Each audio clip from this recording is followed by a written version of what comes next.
Alex, you're really...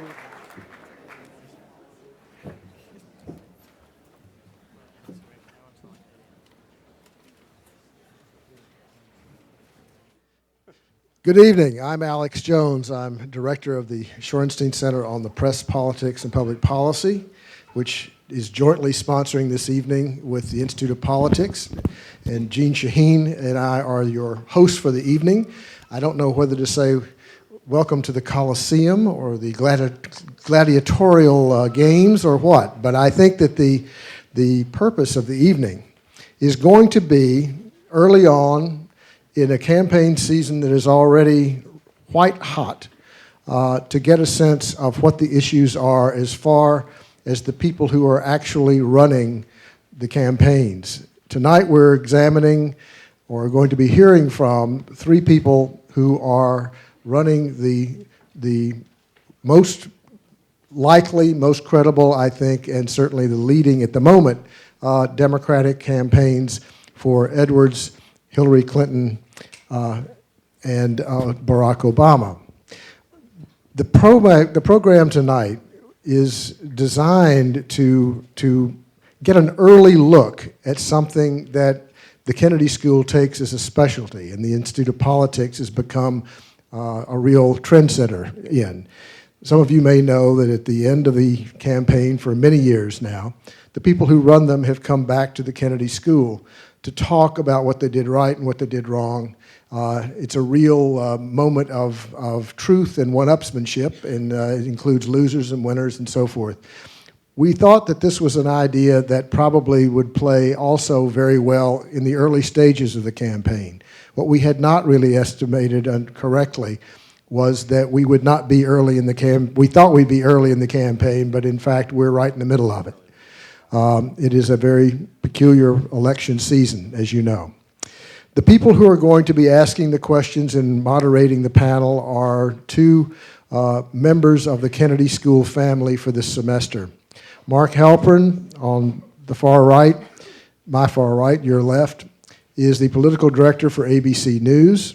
He is the founder and editor of The Note, the political blog on the web that is something that political junkies visit virtually every day, I would think. And he is someone who has, as a joint visiting fellow for the Shorenstein Center and the IOP, been a leader in putting this program together. His colleague and partner in this is Mark Mckinnon. Mark is an adjunct lecturer for the Kennedy School this year. He is, this semester. He is also one of this sort of real political game specialists. He was the guy who ran George W. Bush's media campaign in 2000 and 2004, but he is also the one person, I guess, in the world who has worked for both George W. Bush and Ann Richards. He was a Democrat before he became a Republican. As he told me, the arc of his political ideology was anarchist, Democrat, Republican. And where the trajectory goes from there, I'm not entirely sure.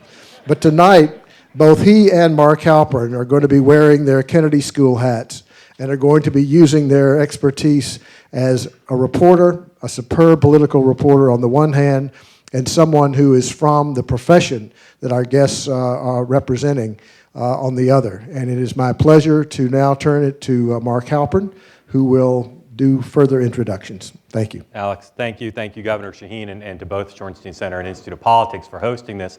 A couple weeks ago, we heard from representatives from the Giuliani campaign, the McCain campaign, and the Romney campaign, and we're going to have a comparable discussion tonight. And then a little later, we'll have representatives from the other campaigns involved in this race on both the Republican and Democratic side.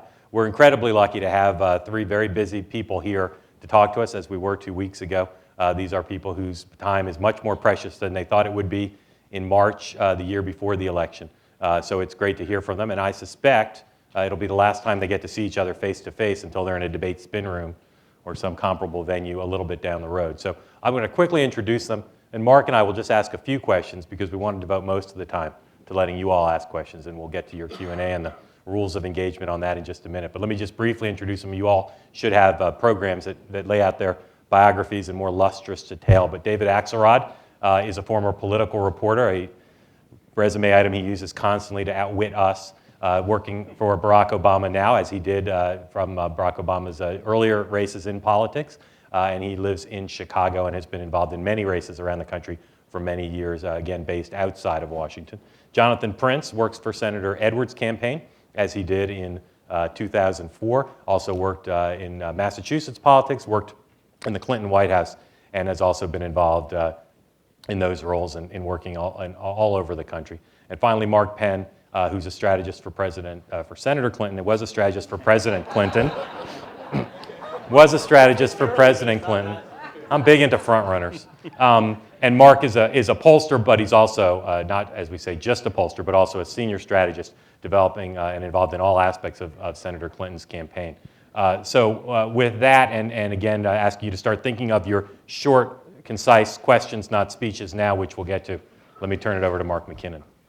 Thank you, Mark. Those of us who have been involved in presidential politics are struck by the incredible intensity of this campaign and how early it's all happening. We look back historically, for example, when Bill Clinton ran for president, he announced in what would be the equivalent of September of this year. So these candidates are off and running at a furious pace here, and it's only March, and it's actually been going on now for some time. So I have a two-part question for our panelists here, and that is, how are you going to sustain this all the way up through November, and how does this affect your strategy and the dynamic of the race?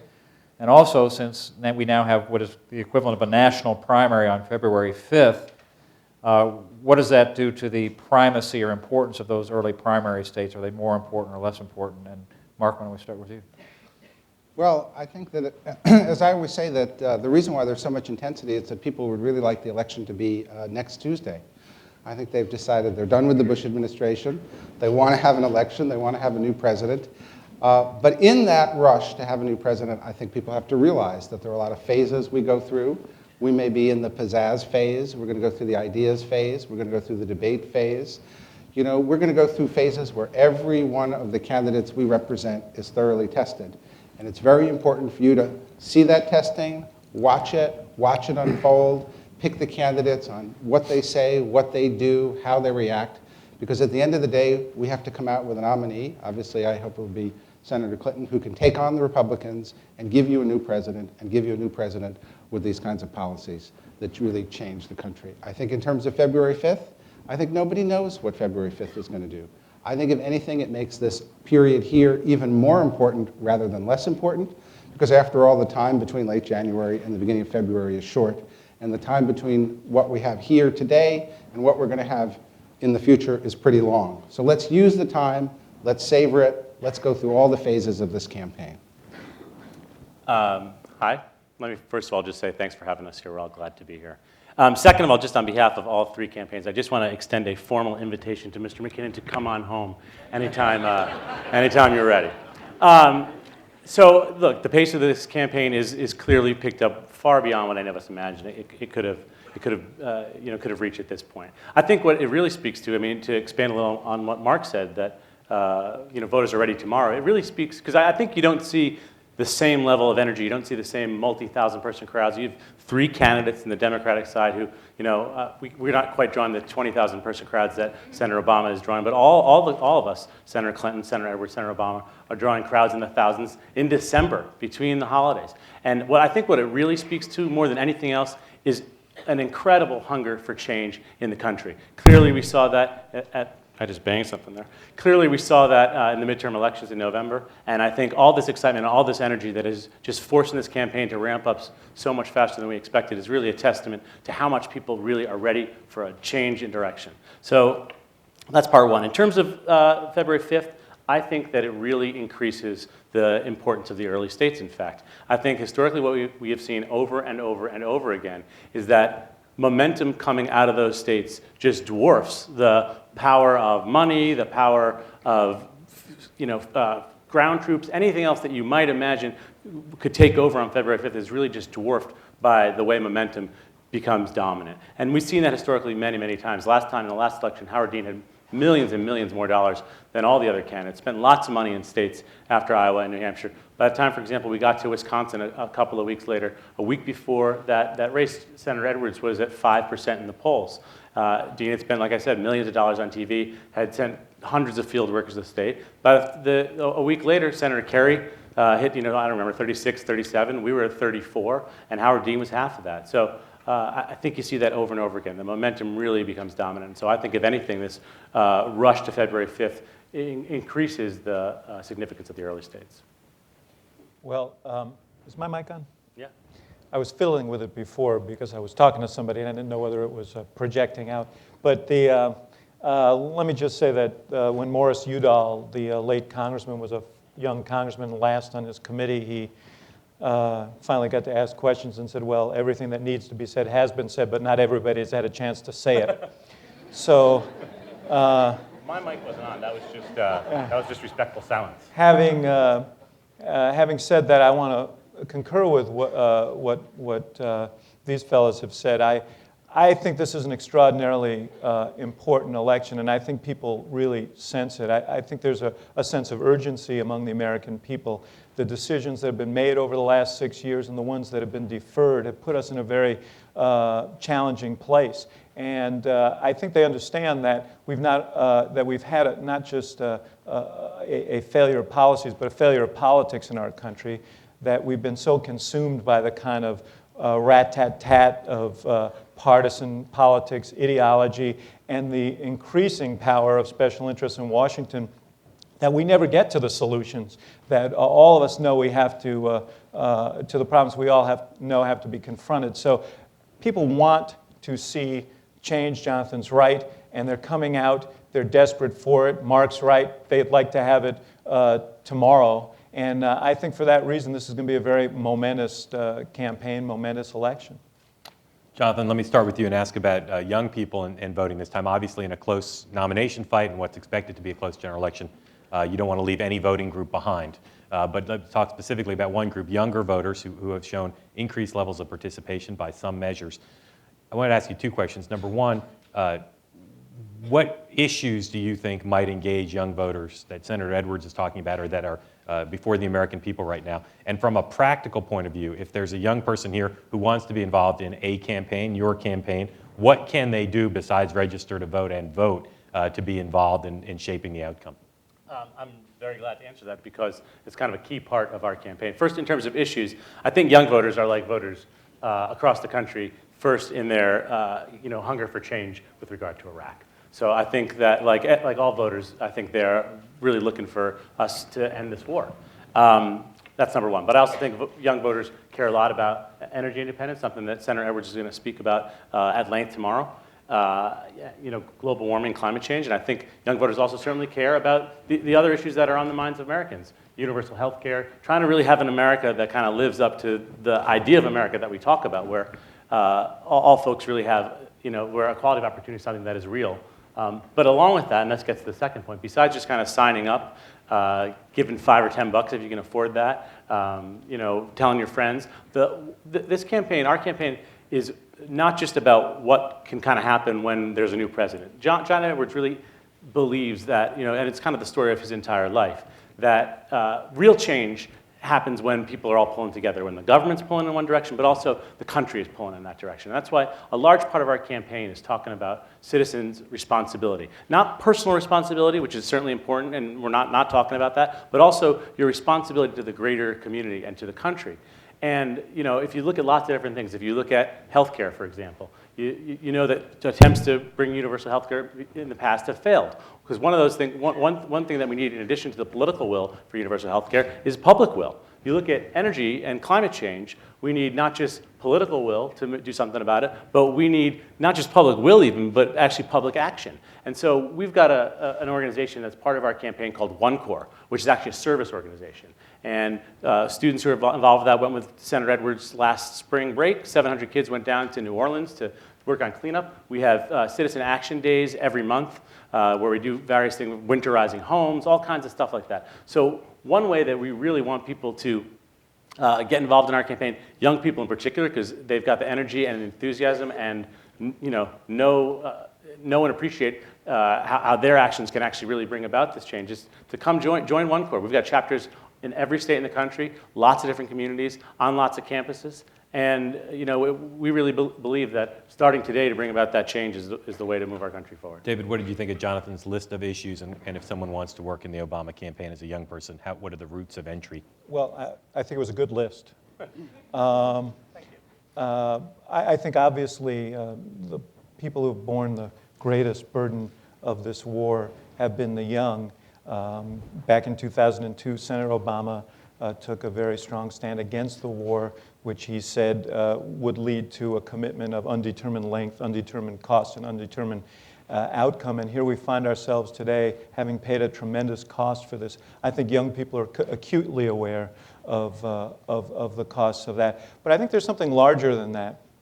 And I do accept Jonathan's list, but I think we have not given young people a very good example of politics and government in recent years. I think young people have been subjected to the image of people savaging each other, of excessive partisanship, of excessive ideological warfare, and of huge special interest influence. And the result has been a sense that you can't really affect real change through politics, through government. One of the heartening things about the Obama campaign has been the number of young people, and some of them are in this room tonight, who have volunteered and have not just volunteered, but organized their own groups through the internet. A few weeks ago, Senator Obama was asked by a group that had organized on Facebook to come to an event at George Mason College, and he expected a few hundred young people to be there. When he showed up, there were 3,500 students there. There are 250,000 students who've signed up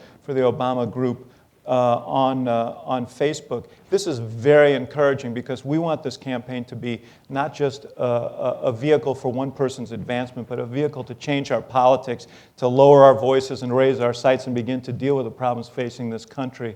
So the most heartening thing about this campaign so far has been the enormous infusion of young people. And we invite you to come to our website at www.barackobama.com and mybarackobama.com. And there are all kinds of tools to help organize your own communities, your own circle of friends, and become involved in this effort. And I think through those efforts, we're going to make a real change in our politics. Mark Penn, ask you the same question and also maybe take advantage of your polling expertise. What do we know about whether young people are going to stop being an underperforming group and start to vote in the percentages of the rest of the public or even greater? Well, I think the first thing is the senator opened her campaign by saying, look, join the conversation.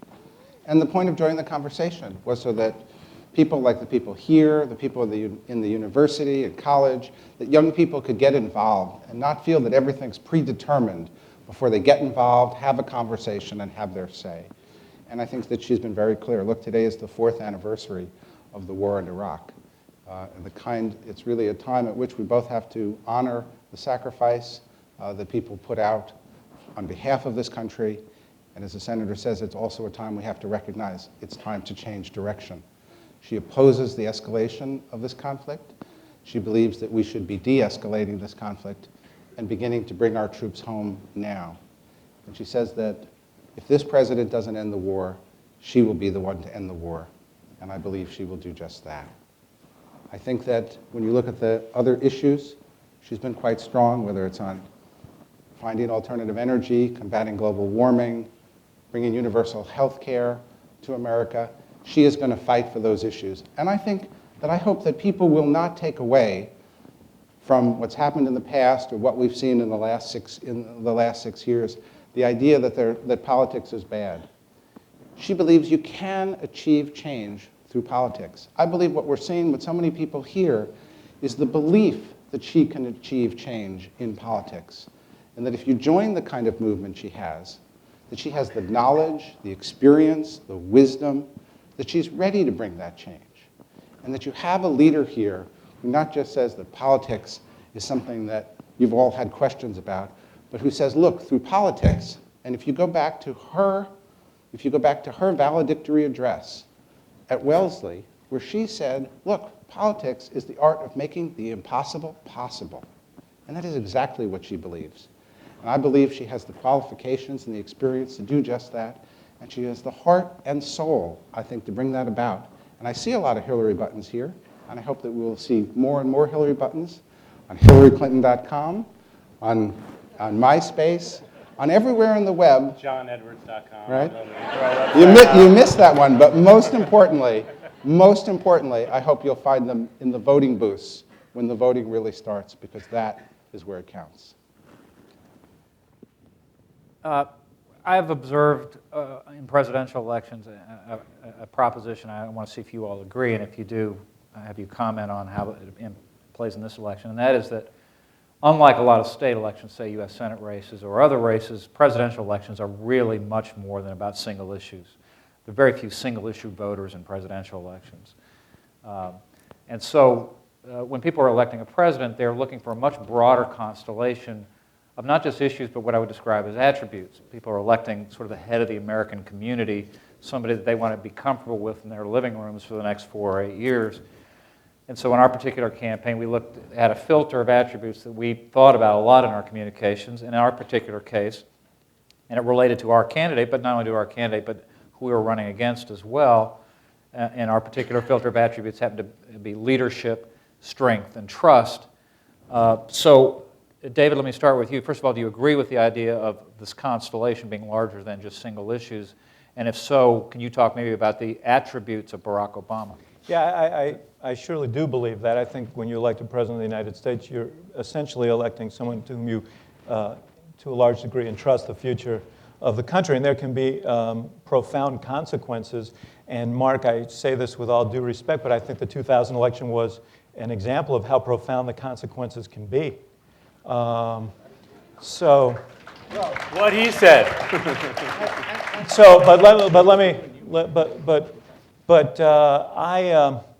I think that what this country desperately needs is to be pulled together. We've divided ourselves. Senator Obama spoke in this city in 2004 about the sort of red state, blue state mentality, and we've been divided up into categories, and we've been divided up into party, and we've been divided up by ideology. And I think people really are looking for someone, a leader, who can bring us together again as Americans to deal with the big challenges that we face. And what Barack brings to this process is a lifetime of doing that, starting as a community organizer on the south side of Chicago, working in the state senate for 8 years, and he brought Republicans and Democrats around some very difficult issues, death penalty reform and racial profiling and the expansion of health care and a whole range of other issues, and ethics reforms, which were the first that were passed in my state in a generation. He's done the same thing in the U.S. Senate. He's worked with Senator Lugar on arms control issues to make some meaningful progress. He's worked with Senator Coburn, with whom he has very little in common on a lot of issues, to put a cap on no-bid contracts around Hurricane Katrina spending, so the money would go where it should. And there are a whole range of it. And the one thing he did do was unify Republicans and Democrats, not necessarily because they agreed with him on some very important ethics reforms that ultimately passed to make lobbyists disclose who they're raising money for, and to shine a bright light on that aspect of our government. But the point is, in all these cases, he's tried to appeal to the best in people. His theory is that if you don't have to agree on everything to agree on some things, and bring people together, solve problems, and move us forward. And I think that's what this country needs right now. We've been torn apart for too long, and we need to move forward. Jonathan? I think, well, first of all, just in terms of attributes, to get back to the original part of your first part of your question, I think voters are looking for, first of all, someone who is authentic and honest with them, who treats them with the respect they deserve, because ultimately they really run the country. And that means being straight about what the problems are, what the challenges are, what we know and what we don't know. And I think they also want someone, frankly, who has the kind of courage, because I think there's an opportunity here. I think all this hunger for change that we've been talking about, the one thing George Bush has done with the kind of misgovernment of the last 6 years is really begin to help forge a consensus in the country that we need a massive change in course. And so I think they're looking for someone who is going to kind of go beyond the old politics of kind of incrementalism and take kind of some pretty big steps and say, you know, the system has been rigged for too long in a way that rewards powerful interests all the time, as David said, and that doesn't give a voice or power to regular folks in a way that it ought to. And I think that means you know, kind of bold leadership on a whole host of subjects, which is, you know, why we talk about it and we're proud of it, and we hope it helps us set the debate. Why we're proud that John Edwards is the only guy who has a real detailed, substantive, universal health care plan out there. Why tomorrow morning he will be the only candidate with a real detailed energy independence and, you know, plan to halt global warming. So why we're, you know, we've been out there for a year and a half because it's one of the issues that is kind of most dear to his heart, with a plan not just to fight poverty, but to say, let's set a national goal of actually ending poverty in America in 30 years. So that's what I think folks are looking for. Authenticity, openness, honesty, and kind of a courage to go beyond the old politics and say, it's time for change that really transforms this country into what it ought to be. Dr. Pan? Well, you know, I agree with David about 2000. I think in 2000, President Clinton left the country in such good shape that they were willing to say, well, it doesn't really matter who the president is. And this is what they got. Okay? And I think now they're saying, hey, it matters. Okay? We got to have a president that knows foreign affairs, you know, that knows domestic affairs, that knows the global economy, that knows the Federal Reserve Bank, who's got experience. You know, Senator Clinton has 35 years of experience, you know, stepping out from the university on, whether it was children's issues or education or visiting 82 countries or being in the White House or being in the center. And I've been through some sessions where we go through the things, and it would take me 35 years to relate everything that she has done, because I think she lives every day to try to do something for people. And I think that that's what she fundamentally is about. And so I think that they are looking for somebody in this presidential race, somebody who's strong, somebody who can be a leader, somebody who's, what I'd say, strong and smart, which is something they haven't had for a while. And also, there's something very unique, because they want to break some barriers here. You know, women are 54% of the electorate, right? But they haven't had a woman president in this country yet. And I think that the country is ready for that. I think she's ready to lead. I think she is the best qualified candidate in the race. I think she will accomplish the goals that you've heard set out here, that the other candidates have talked about. And I believe she can break the barrier that tells millions of others, so that a parent can turn to their, not just their son, but to their daughter as well, and say, hey, you can be president in this country. And I think that is a powerful barrier that she can break. I want to ask one last question about new media and then get to... I assume that applause was not for my saying I want to ask one last question, but rather for Mark's answer. Don't sell yourself short. About new media, but I don't want to go into detail because I think we'll go too long. So let me just ask you. Obviously, new media is not all that new. Richard Nixon appeared on Laugh-In, and candidates have often sought out alternate venues besides traditional news programs. But it seems likely that there'll be a lot of options, at least, to do that this time. Now, all your candidates have appeared on Oprah, I believe, at one time or another in their career. That seems like a pretty safe bet. Your candidate did Monday Night Football. Your candidate seems to be like co-host of The Daily Show. He's pretty good, too. Yeah. Are there new media venues that you think your candidate shouldn't do, that are beneath the dignity of a presidential candidate or the president? Or if there's an audience to reach, you'll reach them and you'll bring your own dignity. Mark Penn, is there stuff that gets floated to you all and you say, no, that's not senatorial or presidential? Well, we don't have it anymore, but if we had the Gong Show, we wouldn't be on it. All right. And so I do think that it is important that candidates get out there and be with people and real people and take questions, you know. And I think one of the things we always say in our campaign is, you know, if you've got some image, some impression, something you've heard from Fox News or elsewhere, just take a look at her. The best thing we can do is get you closer to our candidate. And so we want to go out on more mediums. But I think you're right. It's a presidential race. These are serious issues. I think it's important that we find those forums that are not just about entertainment. And look, President Clinton played the saxophone. So I think there's certainly a very good, you know, role for connecting with people, and I believe the senator will do that. But I do think at the end of the day, it's very important that we also provide good forums that people listen to. Remember, more people, or if not more people, probably remember that the State of the Union in this country is like the Super Bowl of politics. 40, 50 million people tune in. Americans are interested. You know, I did go to school here, and I started polling here after I read a book in one of my courses here by V.O. Key. It said, the simple thesis of this book is that the voters are not fools. And everything I have ever done in this profession has been based on that simple fact, that they may laugh, they may have fun, but at the end of the day, they're going to look at their lives, this country, this planet, and what will make a difference to that. And let's never forget that. Which is why they didn't elect George Bush in 2000, but...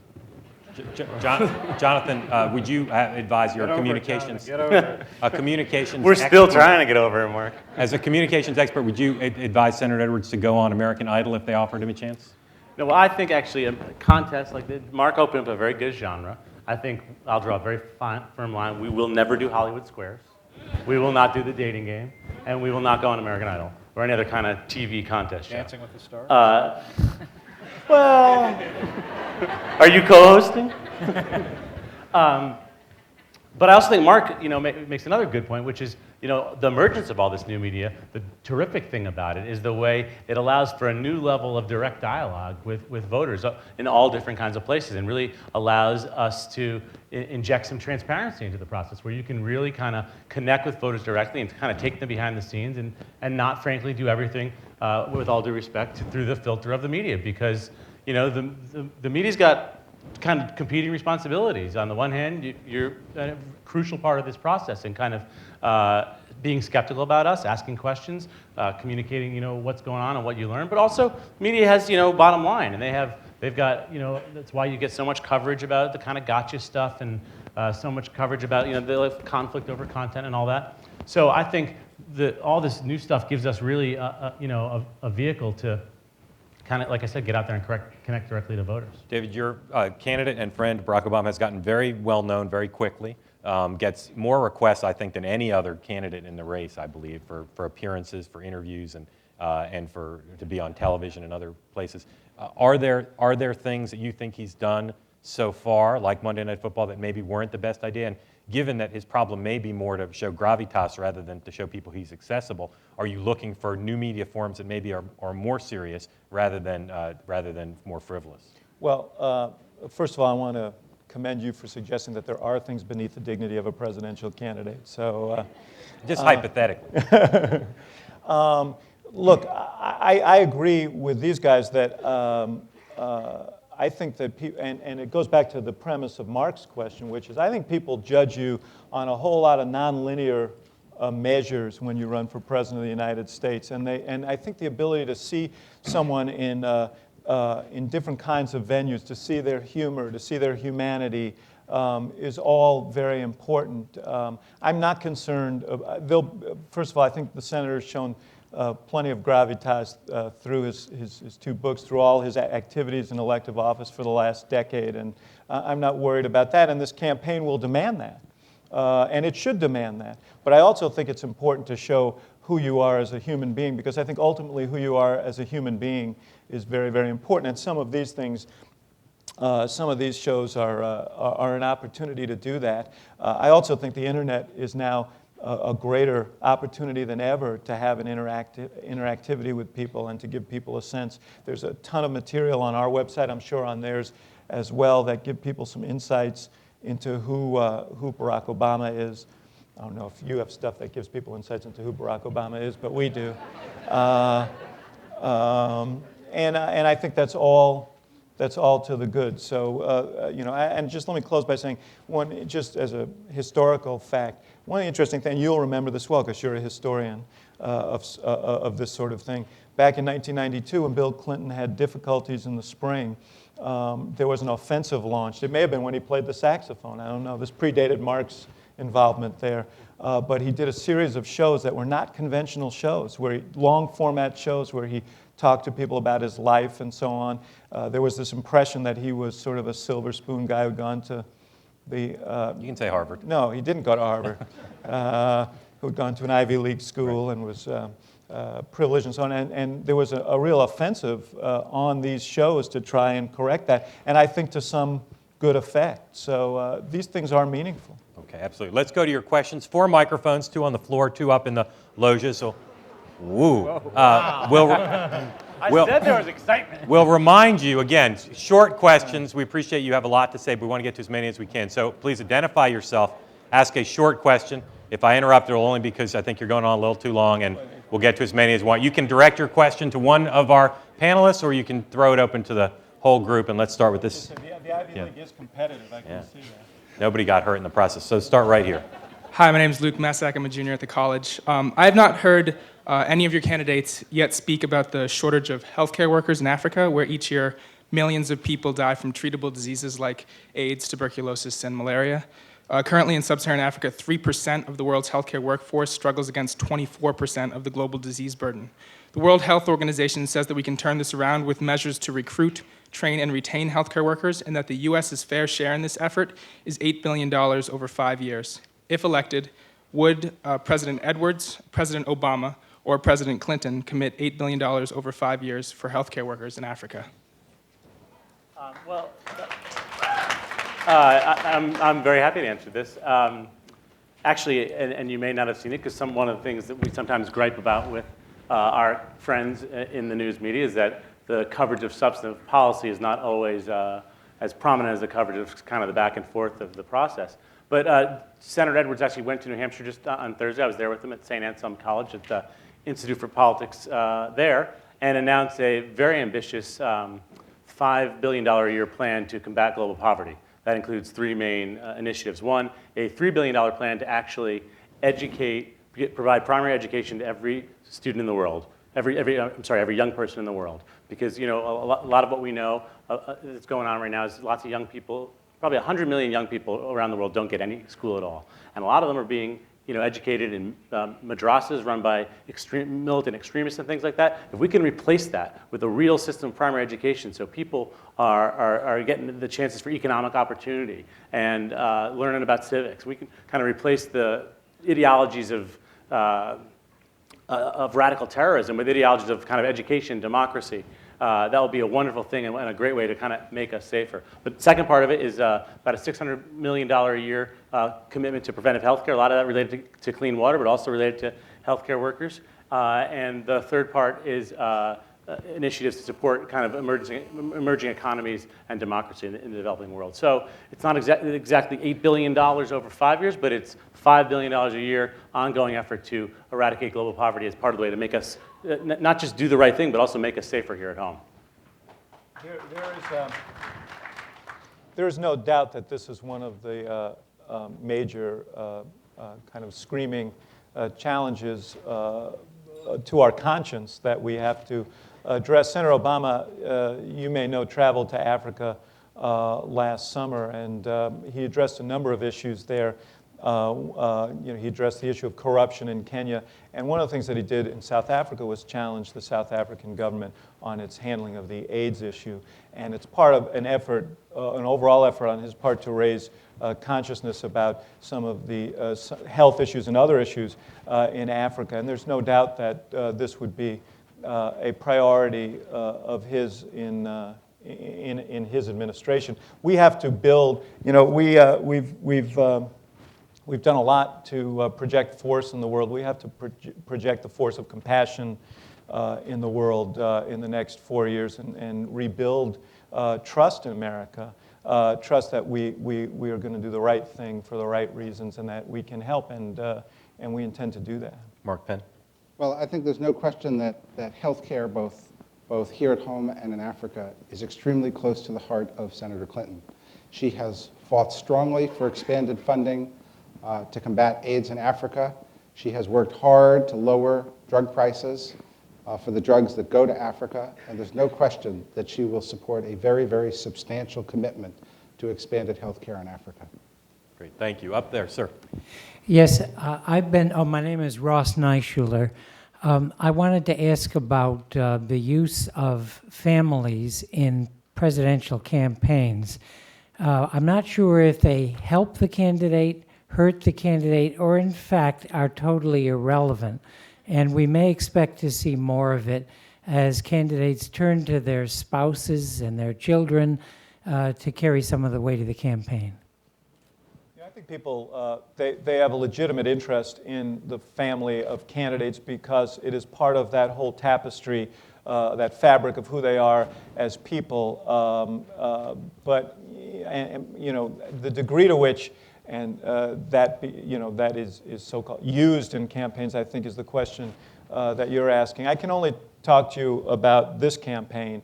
I mentioned earlier to some folks that Michelle Obama, Barack's wife, who also attended this university, she has a very great story of her own. It's a great American story, but her particular value in a campaign is that she knows Barack better than anyone else. And I told this story earlier that when she she tells a story about when she first began dating Barack. He had been a community organizer in Chicago. He went to law school. In his first year, he came back to Chicago, and he was helping train other community organizers as he worked at the law firm where they both worked. And he invited her on a date to this organizing meeting where he took off his coat, rolled up his sleeves. Some of you may ask what kind of date that is, but and he gave a speech, and she said he gave a speech to these aspiring community organizers, and a lot of folks who were very much desperate in their circumstances and in a community in the shadow of steel mills that had closed down. And he said, there is the world the way it is and the world the way it should be, and community organizing is a means to narrow that gap. And she said that is what has motivated him from the day he became a community organizer through today as he runs for president of the United States. I think it's valuable to get those kind of insights. I think that's appropriate, and we hope she'll be out there speaking for us, not as a kind of object, not as a display, but as someone who can attest to who this man is and what motivates him in public life. Come to think of it, all your three candidate spouses have been on Oprah too, so pretty high-powered people. Gentlemen, you want to respond to that? You've got the spouse in the room, so to speak.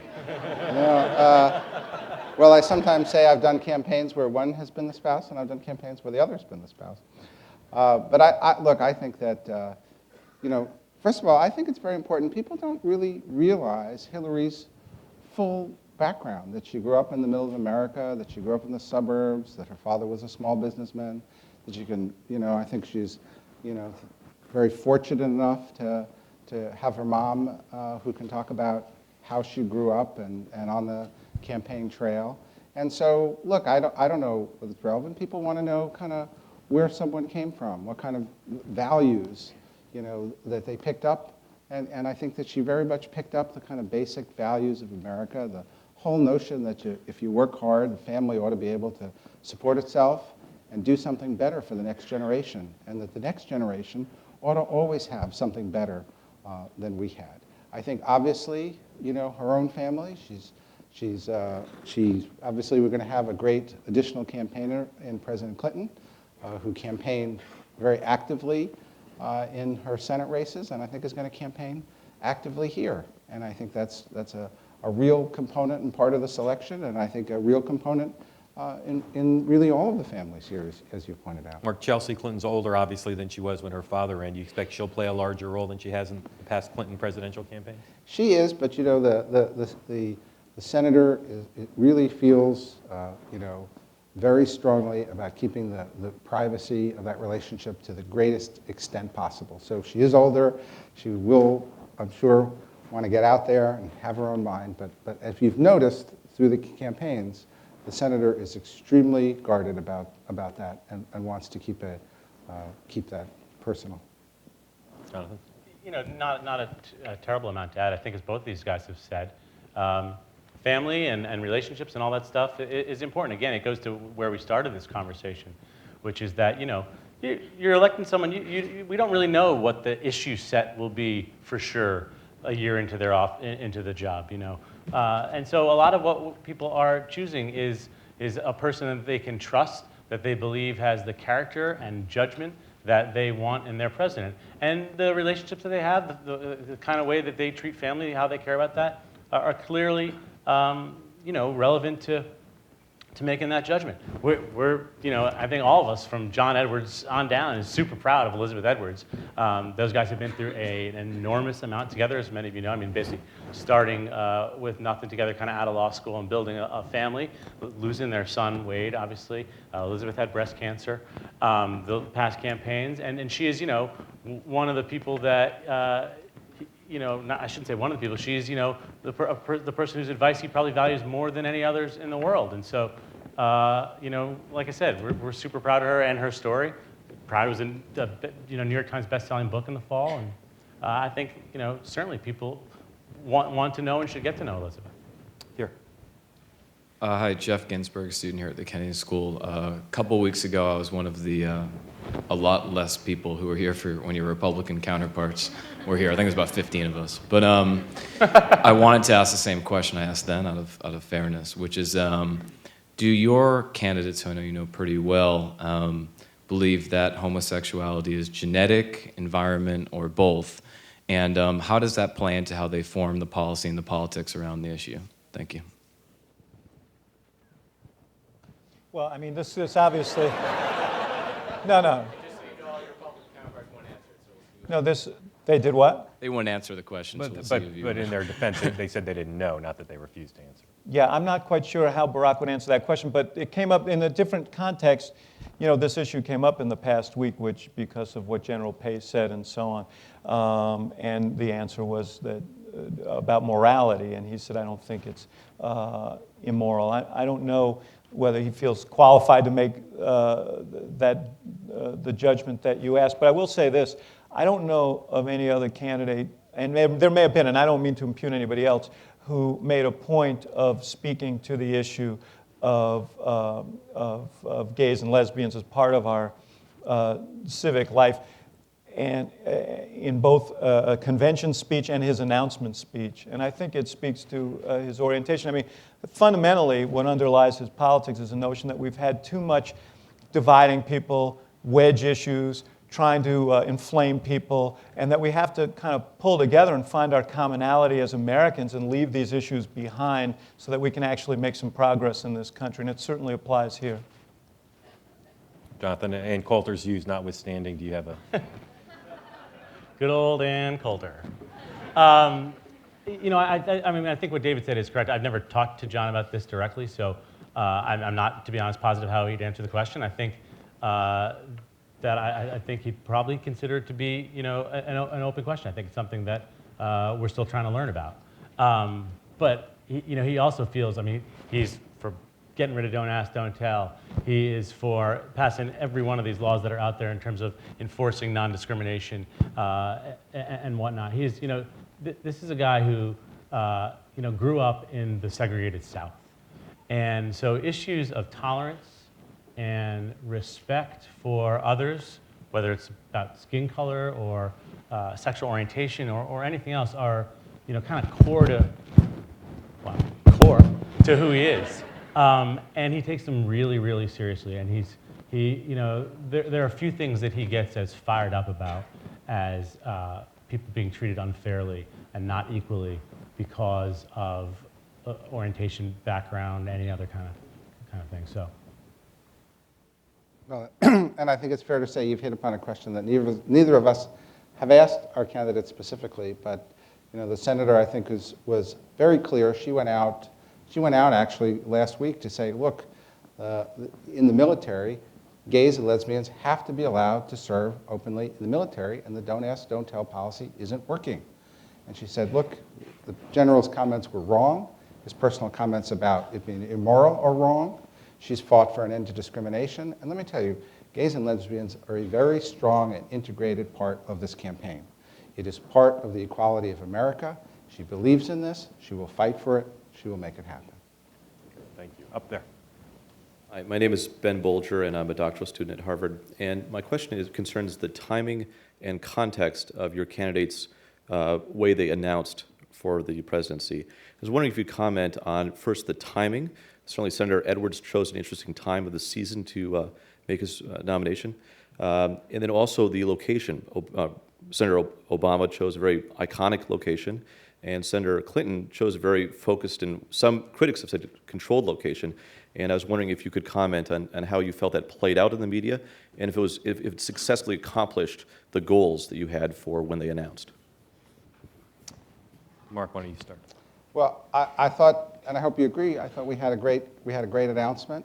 I think that a lot of the announcement was also web-focused, to tell people that there is a website, as we can all get it in, hillaryclinton.com, we can go around, but that there is a website, and to start really with an announcement video, and it drove hundreds and hundreds of thousands of people, to the website on the first day. And I think that told people right away that, hey, it's a new kind of campaign. If you're looking for an old kind of campaign, this is not going to be it. Get involved, get to the web, start to have a conversation right now. And I think people really enjoyed the idea that she was opening it with a conversation. And then actually she went out and did an event in New York and was open to questions the next day. And then, her first events were open question events. So, and our most, I think, we think, as I told you before, that it's very, very successful for us when people just hear Hillary, what she has to say directly. And so I think we went through the web, we went through individual events, and we went through kind of widespread events where people could ask their questions, all integrated into the announcement and all to tell people to come join the conversation. Jonathan, Senator Edwards chose to announce not in his home state, but in New Orleans and during a holiday period, which is normally a time when campaigns assume they won't get much coverage and they shy away from. So why those two choices, and how do you think it worked? Well, I think it worked great. I mean, we were thrilled with the announcement. New Orleans, first of all, I think as many of you have heard, one of the things that Senator Edwards likes to talk about is this whole notion of two Americas, one for the haves and one for the have-nots, one for the powerful and one for everybody else. And there's perhaps no greater symbol in America today than New Orleans of the two Americas that exist. But that's not all that New Orleans is a symbol of. New Orleans is also a symbol of the change that we can all bring, the difference that we can all make, even when the government's failing, even when the government's just completely screwing up, that when we take responsibility, we can actually do great things for our country.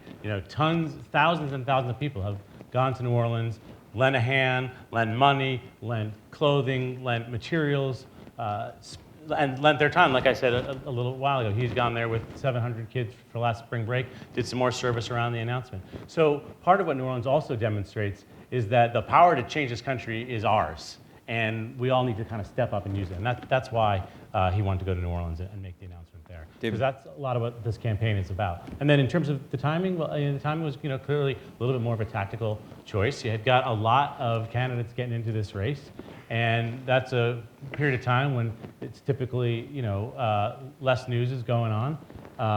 Fortunately, we were able to actually, not by design, sandwich it between the death of Gerald Ford and the death of Saddam Hussein.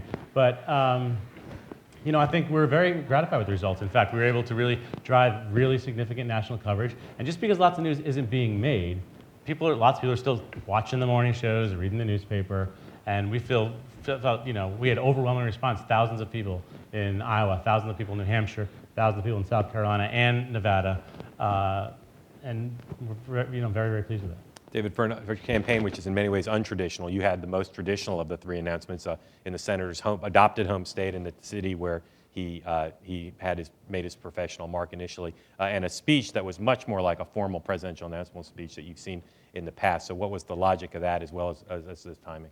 Yeah, well, I'd say a couple of things. First of all, we did talk to our supporters on the internet in January and tell them that we were going to do this on February 10th.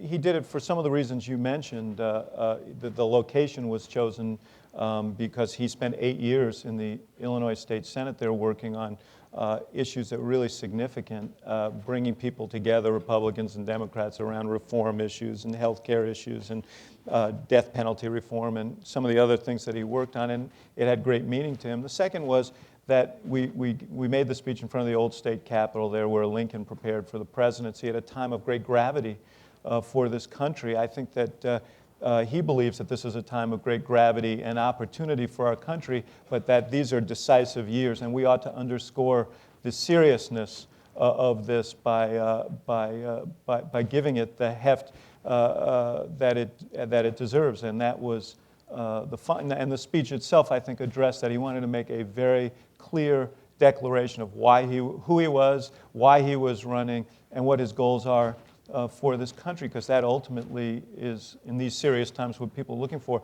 The most heartening thing about it was, and there are people in the news media here who traipsed out there to watch this announcement and froze with us in near 0-degree temperatures, as did 15,000 people who came out and stayed for hours in the cold because they really believe that there is a possibility here to change the country and change our future for the better. And that was an incredibly heartening thing. Did any of you cry at your candidates' announcements? No, I'm thinking. How about when Gerald Ford? All right, then. There are so many places to Right go here, with that. sir. So I'm Shovik Banerjee. I'm a second-year student at the Kennedy School.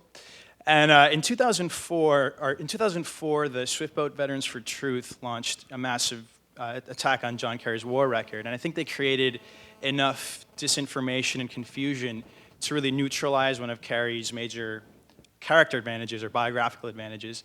And you can imagine in 2008, a similar attack in August of 2008 on either Senator Obama's ethnicity, Senator Edwards maybe passed as a trial lawyer, or there's a massive right-wing ferocity towards Hillary Clinton. So how are you, as strategists, how do you predict and preempt these types of swift-boat attacks so that when we pick a great candidate in March, we know that they won't get shot down by the massive right-wing conspiracy? David? I thought this was going to be a question for Mark. I'll be answering that. No, I meant Mark Mckinnon. Oh, him. He's just yeah. going to apologize. He's the guy we. He's designing the strategy. There he is. Come on home, Mark. Let me just note that there is a Swiftboat Veterans campaign against John McCain right now. So I'm supporting. He's Very clever. Throw us off the trail. Look, I'd say a few things. First of all, we can all go back and critique how that was handled at the time. I think you learn from those experiences. I think the country learns from those experiences. And I think every one of these campaigns is going to be prepared for whatever comes. And we'll deal with these things quickly and decisively. And I think that was one of the problems with how it was dealt with in 2004. But I also want to go back to the fundamental premise. And I totally subscribe to V.O. Key's theory, and that as expressed by Mark Penn, which is I think people get shortchanged in this process. Yes, we have to react quickly, but I also think they can sort things out, and they will sort things out. And the key is to give them the information that they need. And I think now more than ever, given the situation we find ourselves in the world, the situation we find ourselves in this country, changing economy, global warming, the war, and our deteriorated position in the world, I think people understand this is a big deal. And I don't think they're going to get dissuaded by sort of cheap shot tactics, and we're not going to let them get dissuaded by cheap shot tactics. Well, I mean, I think it's absolutely critical that you have a candidate who's got experience in this.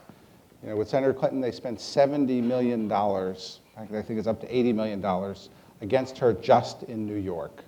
Okay? And so we understand what it takes to get your message out. And an equal part of getting your message out is making sure that the opponents, and no matter how much we want a different system, no matter how much we want something to be different, the opponents try to kill your message. And you have to respond to what they say, and you have to defeat it so that your essence can come through. Now, I can tell you back, what we often do if you want to know what the attacks are, as I say, read Mark Mckinnon, read Novak, read George Will. They sort of outline to you what they have. And I can tell you that the best campaigns think ahead to what the attacks are going to be, anticipate them, see what your vulnerability is likely to be. In '96, we would make the opposition ads before they did.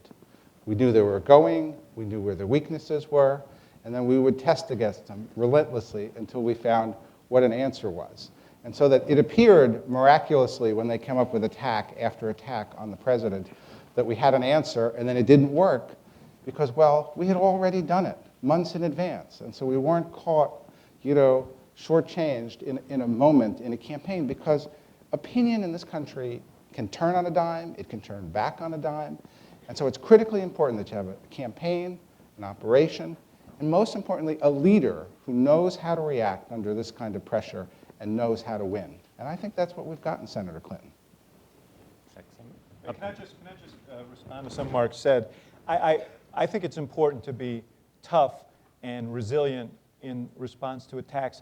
If what we allow this election to become is one more war of attrition, one more battle of tactics, one more contest of who can use the most refined weapons of politics, we're going to do the same thing that we've done in recent years. We're going to kill people's sense of idealism and hope.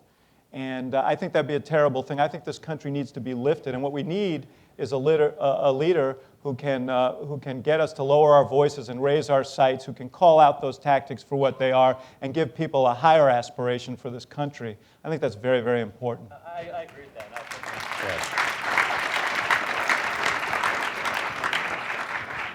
I agree with that, but I also think a key piece of it is to not allow them to define the terms of this debate. And part of the way you do that is by offering a real positive vision of where you want to take the country.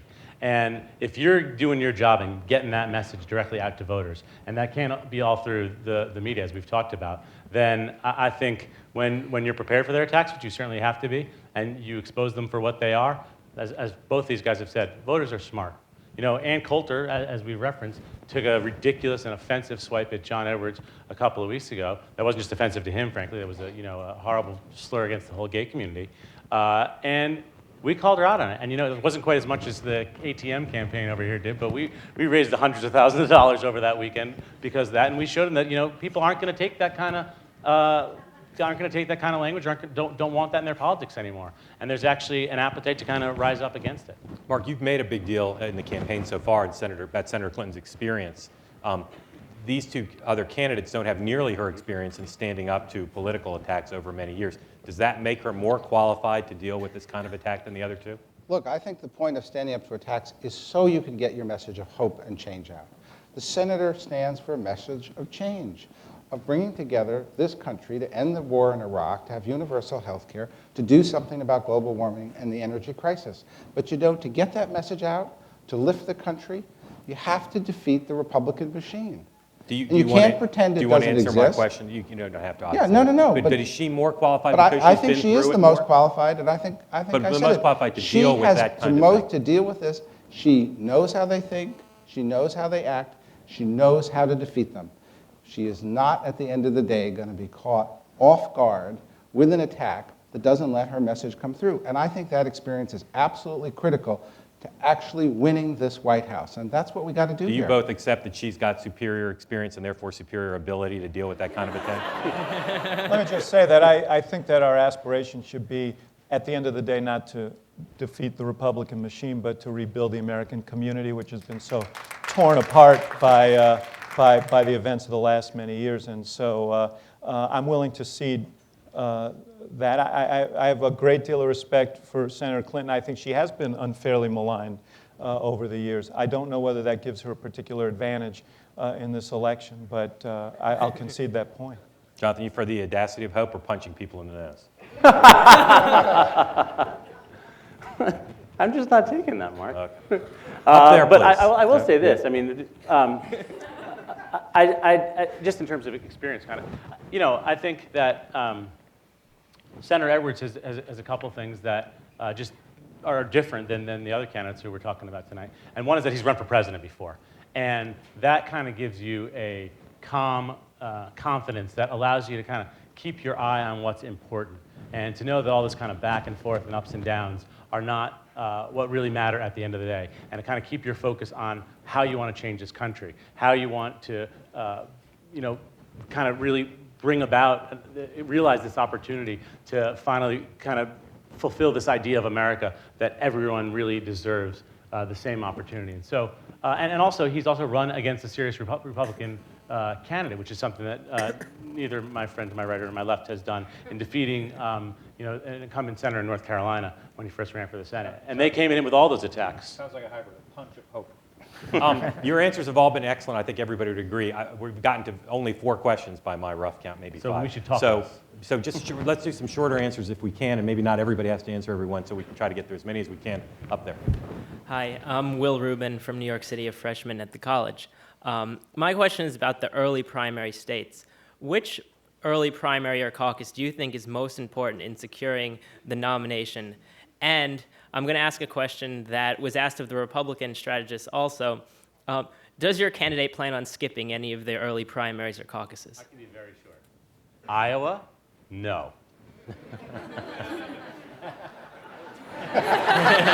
Hey, I was following my orders. Mark Penn, that'll be Well, hard to top. Look, we'll say, I think we could be sure too. We could say New Hampshire, Iowa, Nevada, South Carolina, and we're not skipping anything. I mean, Say yes, we're not ditto, you're skipping. shorter than We're not Jonathan. skipping it. Yeah. Well, you see, that's Governor Shaheen sitting in the front row. Yeah, but that's David Yepsen of the Des Moines Register sitting right there. Right. And Mark obviously took the chance to look around the room while Jonathan was speaking and included them. And included them all. I think all the early primary contests are going to be very important. We're running a national campaign. We're going to compete. We're going to compete everywhere, and I think there's no question about that. I did say earlier that I'm not one who believes that much has been said about early primaries and how they're unrepresented. I'll tell you something, the people in these early primary states, and everybody up here can attest to it, pay an extraordinary amount of attention to what's going on, and they discharge their responsibilities well. And it's the only place in the process where candidates can interact in a very personal way with candidates. So I violated your rule, didn't I? That's all right. Yeah. Just try to do better next time. Yeah. Here. Good evening, and thank you very much for being here tonight. My name is Katie Greenwood, and I work with Partners in Health, an international health and human rights organization based here in Boston. And my question can be answered in just one word, and I hope that word will be yes from all of you. It's also about global health, and I hope that by the end of the night you'll be adding global health as one of those major issues that you tick off on your fingers as you go through the main issues. The World Health Organization estimates over 850 million people suffered from chronic hunger in 2006, more than at any other time in human history. I work in sub-Saharan Africa, where in many countries over half of children are chronically malnourished and suffer permanent growth stunting by the age of 5, including irreversible physical and cognitive damage. This unjust situation is even more unconscionable because the world as a whole, and the United States in particular, produce thousands of tons of surplus food every year, well over what is needed to meet current food needs. Recognizing this, the United Nations set forth a clear plan for eradicating world hunger by 2010 in the Millennium Development Goals. Yet under President Bush, the United States has fallen shamefully short of the benchmarks for this commitment. If elected, would a President Obama, Edwards, or Clinton commit to meeting the Millennium Development Goal of eradicating hunger worldwide? Well, let me just say that I can't answer that specific question because I'm not familiar with the particular measure you're talking about. But I will say that, and if you read The Audacity of Hope, and if you watch what the senator's done, these issues are of particular moment to him. I think he feels them very personally. I think he also, one of the great concerns that he has is that we don't react to this misadventure in Iraq by withdrawing from our world and walling ourselves off from our responsibilities as a country. And the best way to help secure ourselves in the future is to exercise the kind of leadership that you're discussing here. So I think you can count on him to be a strong voice on these issues. I mean, certainly, as you all have heard me say a little while ago, this is an issue, global poverty across the board, that is really very personal to Senator Edwards. He spent a lot of time in Africa, northern Uganda, other places, seeing the kind of effects of this poverty and also effects of these kind of failed states on people, young people in particular, women in particular, and cares about it very deeply. It's why we announced just a few days ago a really ambitious plan to, even some might call it an audacious plan, to combat global poverty. So with respect to your exact question, I also, like David, don't have the exact answer, but I can tell you, as I said, we've got a $5 billion a year plan to do the right thing, because it's the right thing morally, but also help make America more secure in the process. And I could be wrong, but I believe that she subscribes to the Millennial Development Goals, and I believe if you want somebody who will make it happen, come join Senator Clinton. Now I'm baffled by where we're going. Up there? Yeah. Thank you. Good evening. My name is Clay Duma. I'm a freshman at the college, and my question is directed to Mr. Prince and Mr. Axelrod. Back in 2000, when George Bush, I guess, became president, he was framed as an outsider, and he certainly was not well versed in international politics. Hillary Clinton, by contrast, in addition to obviously her domestic experience, you mentioned Mr. Penn has visited 82 countries and is very popular around the globe, especially in Asia. I think her book was a bestseller in China. In light of the fact that one of the most important issues in reconstructing our stature around the world will be warming cool ties with our European allies and developing cooperative and not confrontational relationships with countries in Asia and like China and Russia. Where do you see your candidates stacking up against Hillary in this respect? Well, thank you. I appreciate the question, but I must say I'm not sitting here thinking about how my candidate stacks up against Hillary. When I speak of my candidate in terms of foreign policy and security, I think about his experience having lived overseas as a young man in Indonesia, and the perspective that gives him of having relatives in Africa, and the perspective that gives him. I think about his work on the Foreign Relations Committee with Senator Lugar on arms control, and about the good that he did on his trip to Africa, in which he was unbelievably well received as he challenged governments there to meet their responsibilities. And finally, I think about the fact that in 2002, he had the wisdom and the insight to say that this war in Iraq was a terrible mistake and that we shouldn't go down that road. And if we did that, we would pay a great price for it because there was no way out and it hadn't been thought through properly. And to me, that gives you a great deal of insight into the kind of wisdom that he would bring to the presidency. I'd just say that, first of all, I think nobody exceeds John Edwards when it comes to kind of thoughtfulness and understanding with regard to the kind of interconnected complexities of the world today. He spent an enormous amount of time traveling around the world, meeting with world leaders, and working on these issues. And I think brings a really kind of comprehensive approach to the whole set of issues. I also think, that what people are, and I said a little of this before, what people are looking for in their next president is someone who has, again, the kind of honesty and thoughtfulness, but also the self-responsibility to lead the country and make the right judgments. And that includes, unlike President Bush, the willingness to say you're wrong when you're wrong, to say you've made a mistake when you made a mistake. And that kind of flexibility is kind of what's required to change course when things aren't going right. And that's why, John has said over and over again that, his vote in 2002 was wrong. It was a mistake. And it was a mistake for two reasons. One, because all the intelligence about the weapons of mass destruction was just wrong. But two, because he, at the time, was struggled with the idea of giving George Bush this authority. And he came down on the side of doing it and thinks that was the wrong decision. So, he takes very kind of personal, and sober responsibility for that. And I think that's really important in a president. I mean, if George Bush, for God's sake, could admit he was wrong, we might be getting out of Iraq and ending this war. Short questions, shortish answers, sir. My name is Bill Rubin. I'm a mid-career student at the Kennedy School.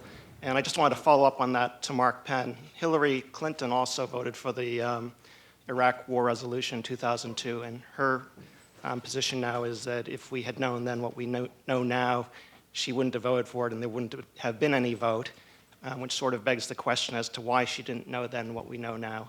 The question I have for you is, how do you convince those of us who might otherwise be inclined to support her that she has the judgment not to get us involved in another quagmire?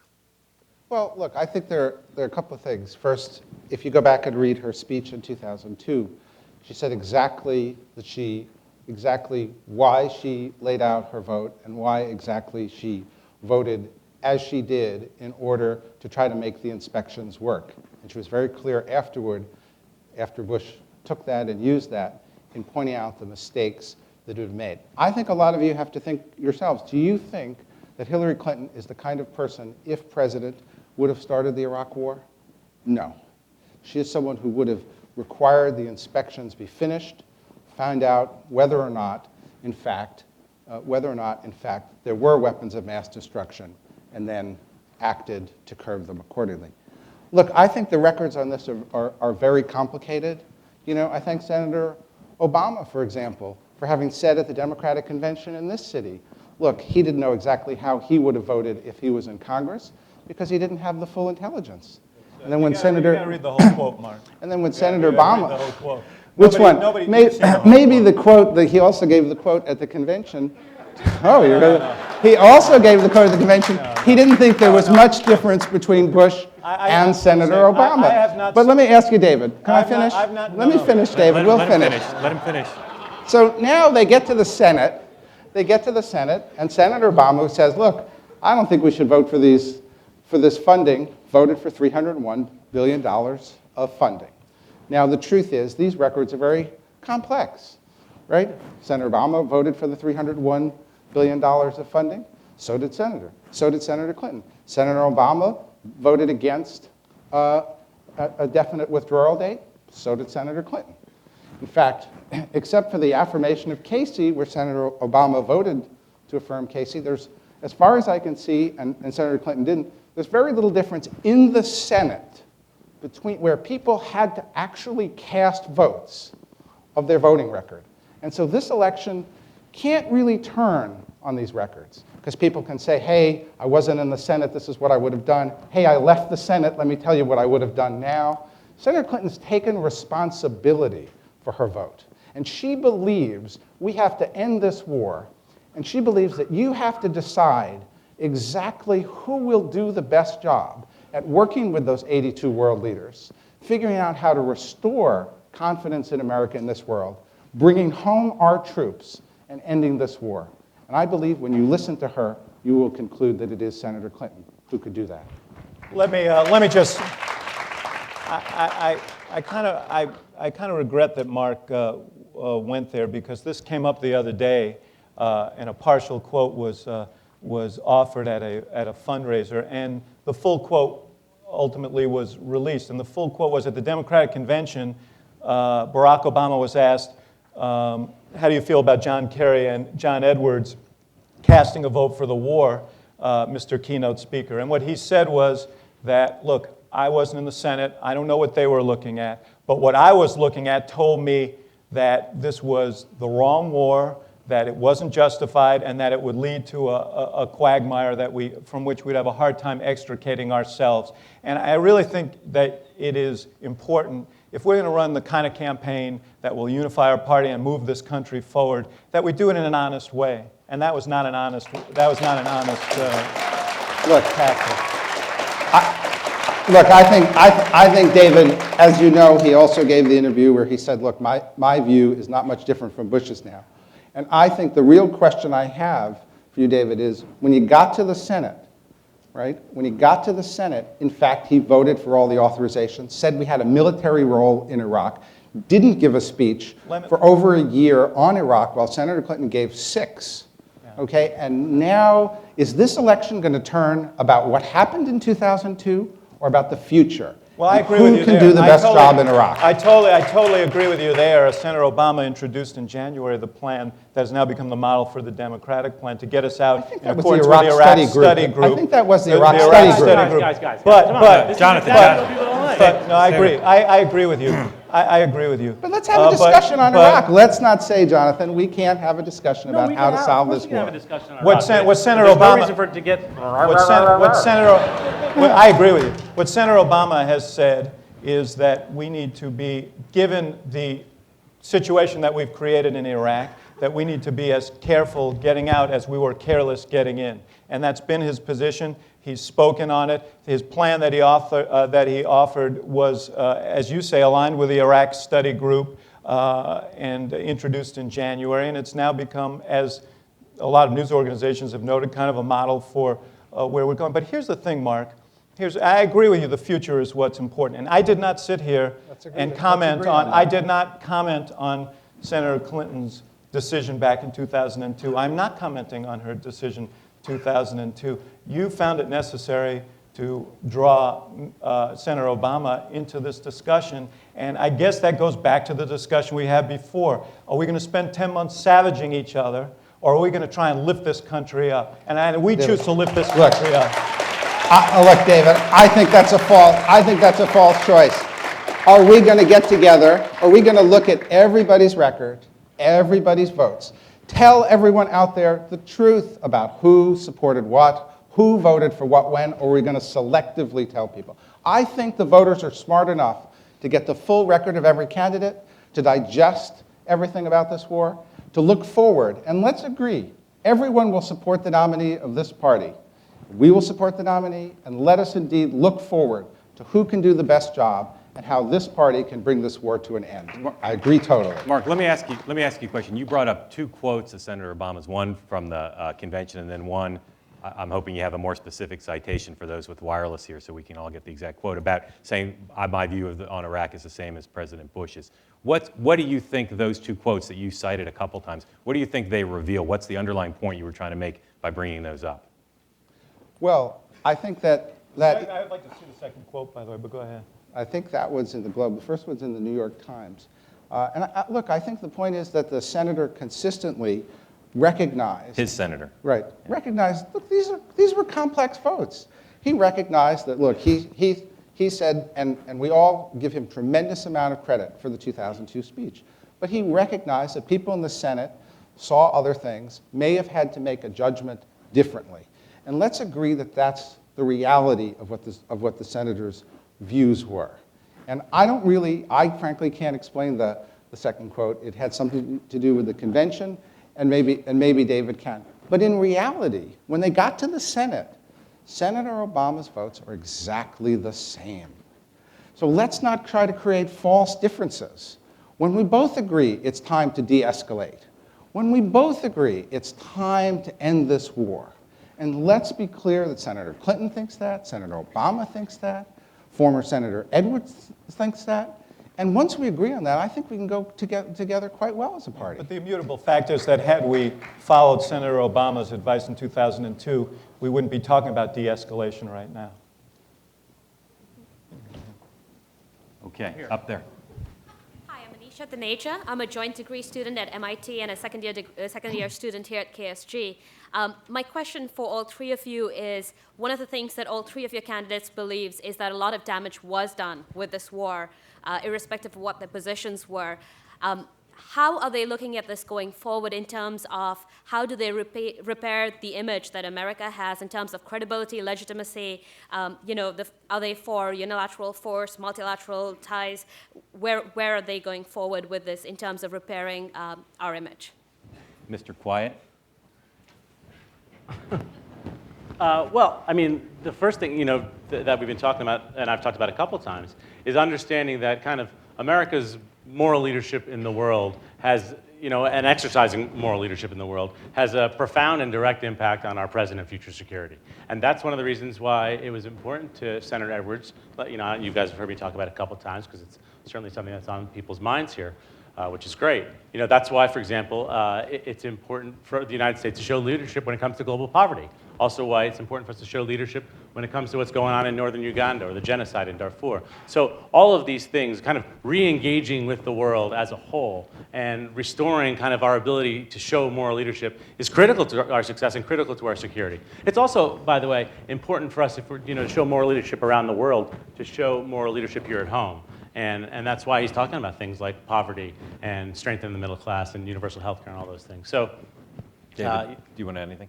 No, I mean, I think that it's clear that what we've learned a lot of lessons from this, but one is that unilateralism is not tenable. Another is that we need to be as aggressive with diplomacy as we are with force. And the third is the point that Jonathan makes, that there's an awful lot of progress to be made in the world by reuniting with the world community and being the helpful force that we should be. Mark Penn.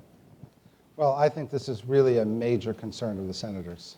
She is really despairing when she goes around the world today and sees what the image of this country has become, that we could be the most reviled country in many places. And I think it is a major strength of her, with her experience with world leaders, with her reputation and image around the world, to really make repairing this go hand in hand with how we end the war in Iraq.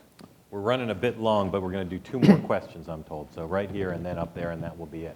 Hi, I'm Sarah Perry. I am a master's student here at the Kennedy School. You almost changed my question when Jonathan literally and figuratively recused himself from the fight between you two. But so it seems that young women are among the least politically active in this country. And it also seems as though so far the Obama campaign and the Clinton campaign are just kind of relying on an organic interest in their campaigns. And young people are gravitating towards Obama, and women to some extent are gravitating towards Clinton. But I'm wondering, as campaign strategists, are you guys planning at all on targeting young women, and if so, how? Well, Mark's Well, I don't know if I'd use the word targeting, but I think that we have, look, I think the campaign and the goals of the campaign have a tremendous appeal to all generations, that it has an appeal to the older generation and their responsibility to make sure it's a better world for the next generation, and to the younger generation in terms of fulfilling their hopes.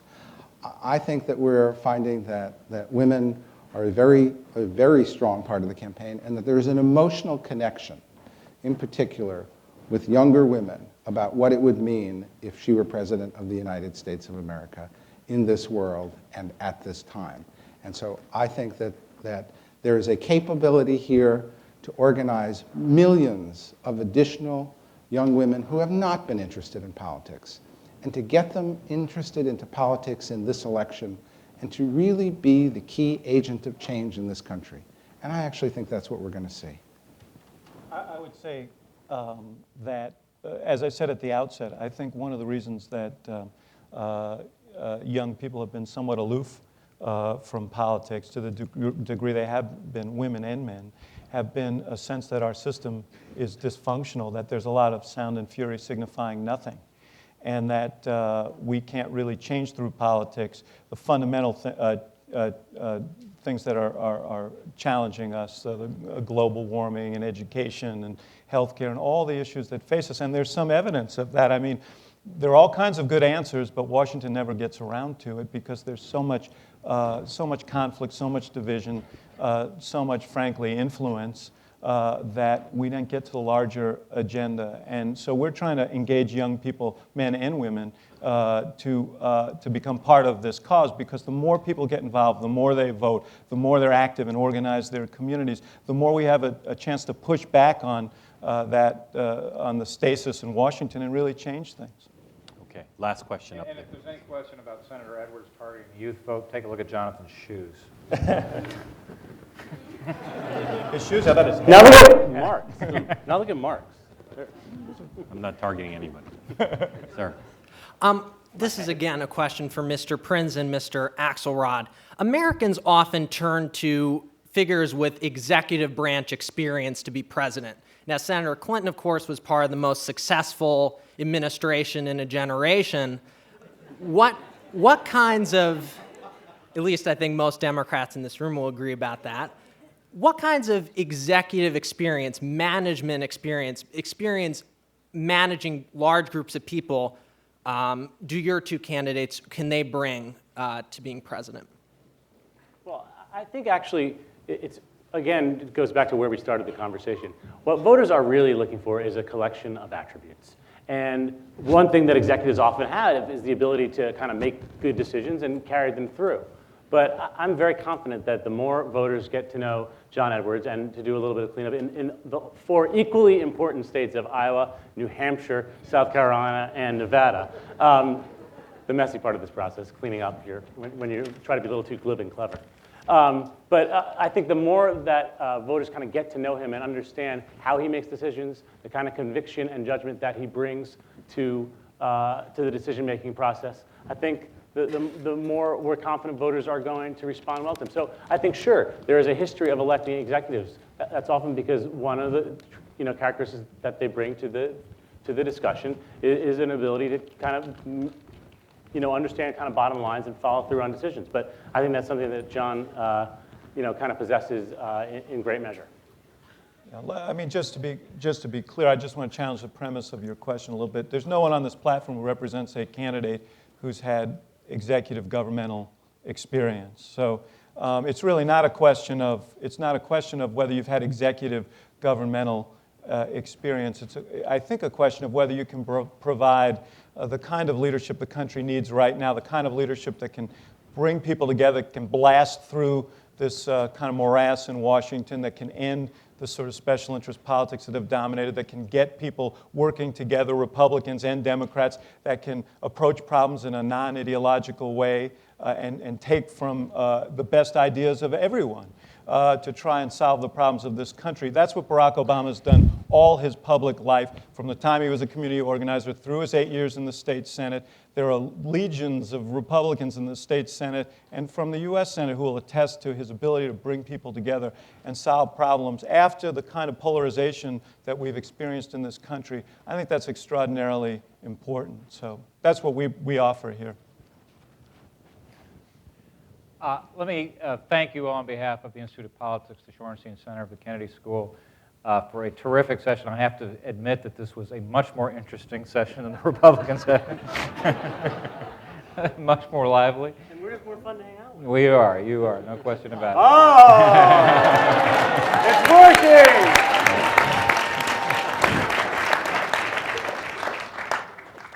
We are concluded. Thank you.